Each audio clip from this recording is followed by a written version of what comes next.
All right, this is my comic book haul for June 2021. This is everything I got. Pretty good month. Really, every month's a good month. It's not like I read a bunch of books I don't like, but lots of good stuff. A lot of stuff is Fallout and the X-Men from the Hellfire Gala, so I just figured I'd jump in that first. Wolverine's up first. This isn't really Hellfire Gala Fallout. It's more Fallout from the X of Swords mini. So this mutant, he's from Arico. Pretty sure that's how you pronounce it, and he made a deal with Wolverine during the event X of Swords, and we never really saw what it was going to happen off panel, but he basically, Wolverine owes him, so he's here to collect his chip and get some help from Wolverine, so that should be pretty fun. Children of the Atom, issue 5. This is the last issue of Children of the Atom that I will get. I canceled this book. I think this is the last issue of the series, but I couldn't, wasn't really getting into it.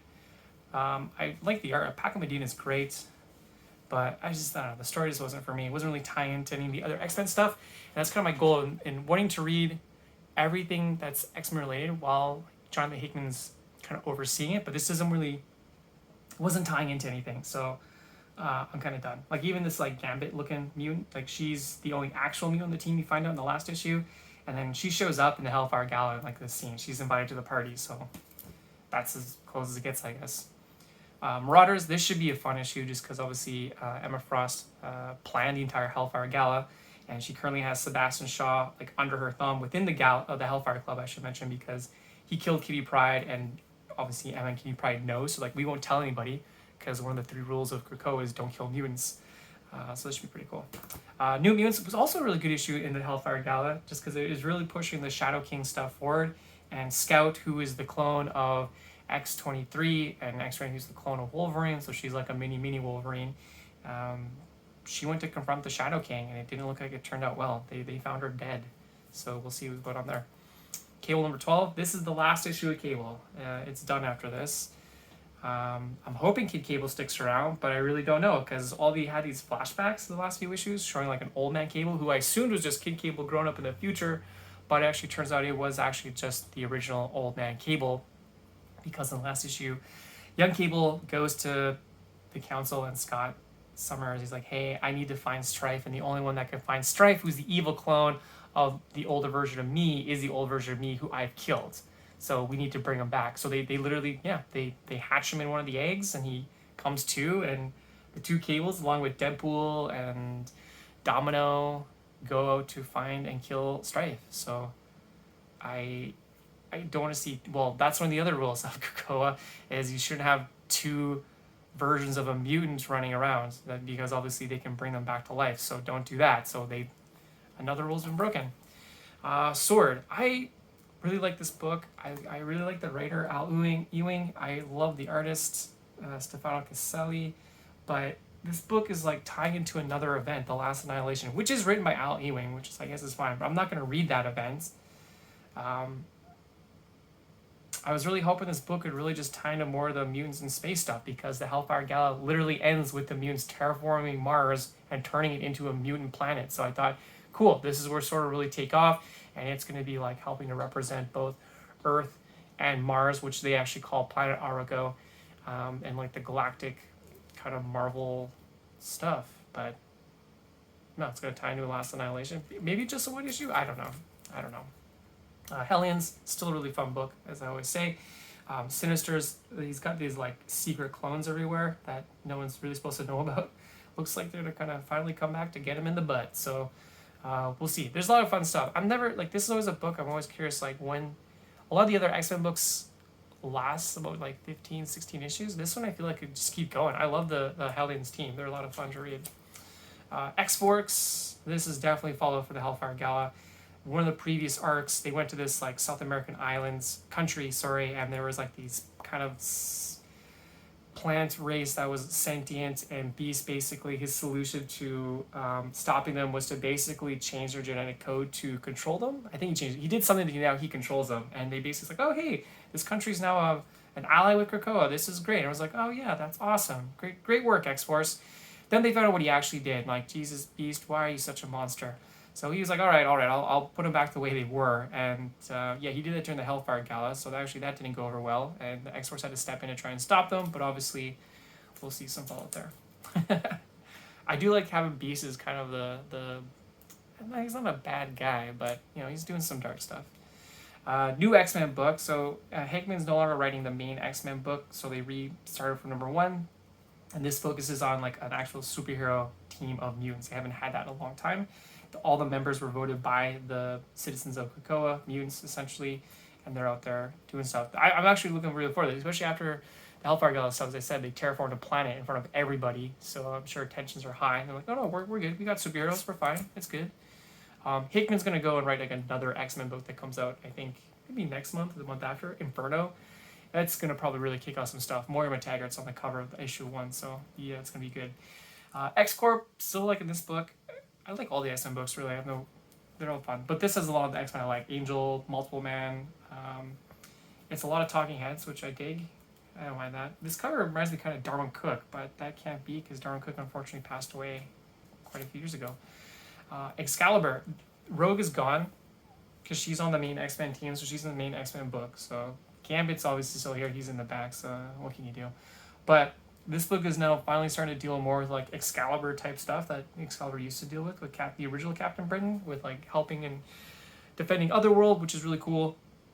But some of the fallout again from the Hellfire Gala is the United Kingdom, Britain basically stopped recognizing mutant sovereignty, and they no longer allow like gates on the UK soil, and but that's a problem because if they don't like mutants, well, the new Captain Britain is a mutant, so that's not going to go over well probably.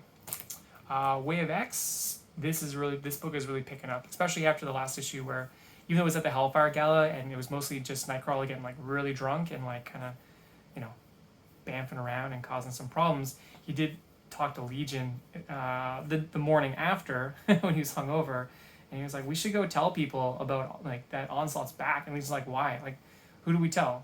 He's like, well, we go tell your dad. He's like, can we really trust my dad? And he says a line that a lot of people say, like, you've never seen Charles without his helmet on. Is that Charles? Can we trust him? I was like, okay, I like where that's going. So that's all the X-Men stuff. It's a lot smaller this month than most months, and that's, well, a few books are done. X Factor's over. Actually, that's the only one that's ending. But Cable's ending, so not too many new books are jumping on. There's Inferno and The Trial of Magneto.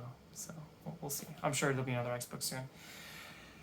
Regular stuff is actually a lot more than the X-Men, but House of Lost Horizons, really still super fun book. I like good murder mystery, and I love anything in the world of Hellboy. And the last issue had a lot of references to like Hellboy characters and some like events that have happened, which are really cool.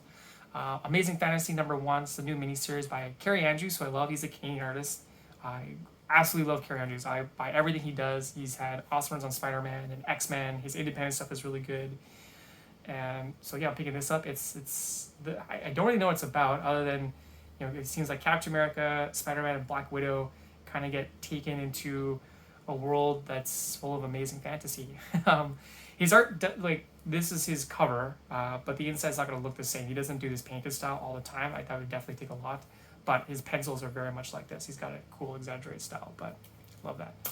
Mario Usagi Yojimbo, this is just the side story, the Dragon Below conspiracy, but I picked this up because I like Usagi Yojimbo, 1, but 2, I love David Peterson. I called him Brendan Peterson last month, but it's David Peterson who does these covers, who also has a book called Mouse Guard, so yeah, super fun. Love Usagi Yojimbo. I'm glad I took a chance in this book, The 6 Sidekicks of Trigger Keaton. This was a really fun first issue. It definitely, I laughed aloud a few times. Trigger Keaton is basically like a super douchebag version of Chuck Norris. Like, absolutely everybody who works with him hates him. And he's gone through so many sidekicks because he just fires them or does something to ruin their career and they never work again. But he ends up dead. And his last sidekick, who's only known him a short while, is like, I think he was murdered. So he's trying to convince the other sidekicks to help him solve the mystery. Because everyone's just like, well, Trigger Keaton's dead, so who cares? Like, I don't care if he killed himself or if he was murdered. He's dead. We never have to deal with his BS ever again. So it's fun. I'm looking for more of that. More Black Hammer Visions. I really like these cool side stories. And this is one of my Black Hammer side characters. One of my favorite Black Hammer side characters, Cthulhu Bob. He was just a everyday plumber, and one day in the sewers he came across Cthulhu, and Cthulhu made him a vessel for Cthulhu, so he's now Cthulhu Bob, and he's supposed to be doing evil stuff, but he's just like, I got a life to live, man. I got bills to pay, I got a wife, and I got a little Cthulhu daughter that looks up to me. As you see, he's trying to chase the bottle because he's just a blue collar guy. He's a bit of a dick, but he's just like, I don't want to be a bad guy. I got things to do. So it should be a lot of fun. Carmen number 5. I think this might be the last issue. I think I said that last month too, because I have no idea. They don't list it, which is fun because maybe it's an ongoing, which would be pretty wild. But you learn more about kind of Carmen in the last one. She is definitely kind of like an angel of death, going to collect people. You meet a couple of the other kind of co-workers, I guess. They're they don't call themselves anything. And they work out of like a series of geometric shapes. They just show like a page that has like a sphere and a triangle and like a cube, and all kind of joined together, and that's where they work out of. But she gets in some shape because she's not getting the person she was sent for, so she goes back. And then there's a lot of the last issue that the woman who the story focused on, just like trying to chase down her the love of her life and maybe find her parents and just kind of see them before she has to go. Again, the art in this book is just phenomenal. Like I every month I'm going to say that because I just can't get over how good it is. Hey Kids Comics, this is definitely my kind of book. It's not one I think I could recommend to a lot of people if you didn't really care too much about the history of comics, which it kind of deals with, but it's a lot of talking heads, and both the inside cover and the back inside cover have like character sheets that remind you, like, here's the headshot and who they are. And I have to reference that because there's a lot of talking heads, and you see folks like age over the the decades too. So I'm like, oh right, who's this? That's the writer. He's the publisher. She's an artist. But I really like it. I love the history of comics. And I love the way they're kind of exploring it. It's pretty cool. New Hellboy the BPRD, another quick 2-issue mini. There's a lot of these Hellboy and the BPRD books, which is fun. I love just being able to fill in the gaps of the Hellboy timeline. More Hellboy is always good. He's one of my favorite characters, and I like seeing Mike Mignola working, so more of that. Another new book, Fight Girls. This is another miniseries written and drawn by Frank Cho. I love Frank Cho. He is a cheesecake artist. He gets a lot of slack for that because he likes to push people's buttons, but Frank Cho is really good at drawing two things, the female anatomy and dinosaurs, and this book features both. So as the cover says, it's 10 women, 4 challenges, 1 crown, winner rules the empire. I saw an interview with him. He kind of described it as like the Hunger Games, but with Amazon warriors. So, should be good. He draws a good fight too, so it's not going to be just pretty ladies and dinosaurs. There'll be some good action. More Scumbag. I'm always curious if this is going to end soon-ish. It always feels like they do such a good job of wrapping up an arc. I'm like, oh, this is just tying together all the pieces. Like it's all the threads are coming together. And I feel like that's really happening right now. Mostly because Rick Remender, he does work on more than one book at a time, but usually only a few. And if he does a lot of books at once, some definitely get delayed. So I'm very curious if this is going to keep going. I like this book. I'm going to keep reading it. I'm just, in the back of my head, I'm thinking, does it end soon? More Berserker. I really like this cover by Rafael Gaba. I like seeing kind of more the rougher art. It's not as finished as some of his other stuff is. But I really like the take that they're doing on like the Immortal Warrior. The last issue focused a lot on just when he, the earliest part of his life, when he was just like a caveman. Not like a caveman, but like a ancient thousands and thousands of years ago. He lived in a tiny village, and his dad basically was like, you got to go out and kill all the other villages so we are protected. But that's what he's he kind of tells you. He's like, all I've done is kill. I've always been used as a weapon. That's all I know. It's all I remember. And then the issue ends with his handlers in the monitor. He's like, oh, he's really starting to remember a lot of his past. And they're like, well, pump him full of drugs. So I'm sure that's going to turn out well for them. Beta Ray Bill number 5. It's a sad day. This is the last issue of this miniseries. And Daniel Warren Johnson hasn't announced what he's doing next or what he's working on. So I'll have to wait bated breath to hear that, but this is definitely a way to end the book. Beta Ray Bill basically, once his hammer was destroyed, he's like, well, if I can't have a weapon of Odin, I'll get the next best thing, and he decided to go to Messelheim, and he's going to fight Suter to take the sword of Suter. So this is basically one issue that's just a giant fight scene between Suter and Beta Ray Bill for the sword. I'm super excited. It's going to be just so rad. But again, it's the last Daniel Warren Johnson. I was actually thinking what else I'd like to see him do. He's done some stuff for DC as well, but I would love to see him do a Hulk book. I think that would be just awesome. I think the Hulk's a character. I think he likes being able to do kind of like personal stuff, like people doing a lot of introspective reflection, and obviously that's the Hulk in Bruce Banner in a nutshell. More Usagi Yojimbo, the main book. Still good. I really love that he does these like 2-3 issue arcs. They're just like super good storytelling, and he's just a master of his craft. I've been reading the original Usagi Yojimbo run. They started recollecting it, and it's cool. You can see like obviously the progression of his art over a career of like 30 years, but just like his storytelling is just so good. It's like the guy's always just been awesome at what he does. Jupiter's Legacy Requiem. I picked this up because I've read all the other Jupiter's Legacy stuff, and the first issue was really good. It's a continuation. Like all the grandkids of the utopian era of heroes are now grown up, and they're basically in charge of things. And first issue was great. I really liked it. There was a funny bit though in the end pages of the first issue is Mark Millar talking about just how awesome the Jupiter's Legacy TV show is, and like how it was the biggest show on Netflix. And that felt dated because between the time that issue came out and this issue, that show was canceled. But I'm liking the series too. Black Hammer Reborn. First issue was great. Love seeing the Black Hammer back. They don't touch too much on what happened after they all escaped the cabin, but the daughter of the Black Hammer is still the Black Hammer. She still possesses the Black Hammer. She just doesn't use it. She's no longer a hero. She's got a family, a husband, kids, and she's just trying to be a mom. And heroes are around, but not really. And there's like this government agency that mostly handles like villains or super villains. So, but obviously we'll see her pick up the hammer eventually, right? That's called the Black Hammer. But this issue seems to look at a focus on Skullcrusher, who I like. He's more like a vigilante, Punisher. Not really Batman, more like a Punisher. So I'm kind of sure that focuses. Another new book, Bermuda. This one I picked up mostly because it's by the art's by Nick Bradshaw, but John Layman's the writer, and I like John Layman, but I love Nick Bradshaw. He reminds me of Art Adams, who I absolutely adore Art Adams, but Art Adams doesn't do any monthly books. He does covers. He just doesn't draw fast enough, unfortunately. So Nick Bradshaw's the next best thing, but he's also a Canadian, so it's good to support Canadian artists, and just be fun. It's only like 4 issues, so it's gonna be nice and quick, but super fun kind of fantasy book.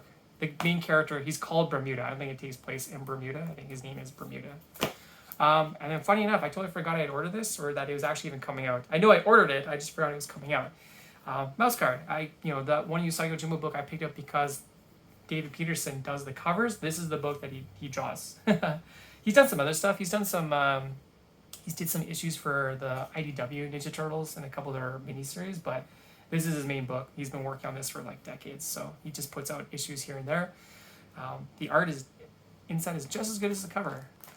It's got that funky size, so it doesn't fit into a normal comic box, but that's okay. That's my only nitpick ever.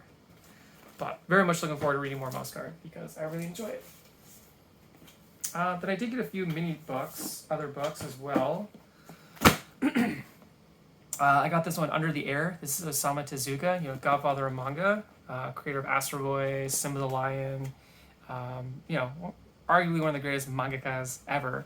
But this is a lot of stuff he did in the 80s, so like after Astro Boy and stuff. It's a bit more mature, I guess. So, but this kind of stuff doesn't get one, it doesn't get translated very often, and two, you can get it outside of like Japan. So anytime I see some stuff like this pop up, I always pick it up because I love to read more of what these guys did outside of the work that they're most known for. It's really cool to see how they express themselves. This book I'm pretty sure is called Marwith Valis, but I read about this and I had to pick it up. It's sort of this woman in space and her ship crashes, but it's told through like an alien language. You can kind of see like the text here and stuff, so that doesn't get translated. I'm not going to flip too far because I don't want to spoil it, but this is what I absolutely love about comic books and like sequential storytelling is just you have the layouts, you have the arts driving the story. Like there's no exposition. You just gotta follow it. So you gotta be like really smart and really think outside the box with how you tell your story at times. And yeah, I'm really looking forward to this. I absolutely love this kind of stuff. I wish more companies do it. I remember Marvel did like decades ago a Nuff Said month where every single Marvel comic book for a month had no dialogue. There's some awesome issues in there. Remember the Wolverine, the Hulk, and the Punisher were really good. The Canadian artist, Brandon Graham, this is his new book, Rain King Hammers. He does a lot of sci-fi stuff too. He's like in that kind of, I guess you could call it hard sci-fi. I'm still never really sure what the definition of hard sci-fi is, but it's not like, it's not a space opera, but it's a lot of like future tech, kind of weird stuff happening. But I really like his work, so very much looking forward to read this too. I like all the stuff Brandon does. Check out like King City or Multiple Warheads. Good stuff. And then finally, I got this Batman book, The Dark Prince Charming. This is done by, let me double check his name, Enrico Marini, an Italian artist. So pretty cool to see like an Italian kind of take his stab, a European artist really take a stab at like a big DC property. You don't see that too often. You wouldn't really see that in a DC book either. But art is just gorgeous. Like it kind of reminds me of that Black Sad, like that kind of like watercolor coloring, which is just makes it just pop really. But yeah, I had to pick this up. I love, for Batman stuff, I really like more like this kind of like Elseworlds or one shots compared to the main books for the most part.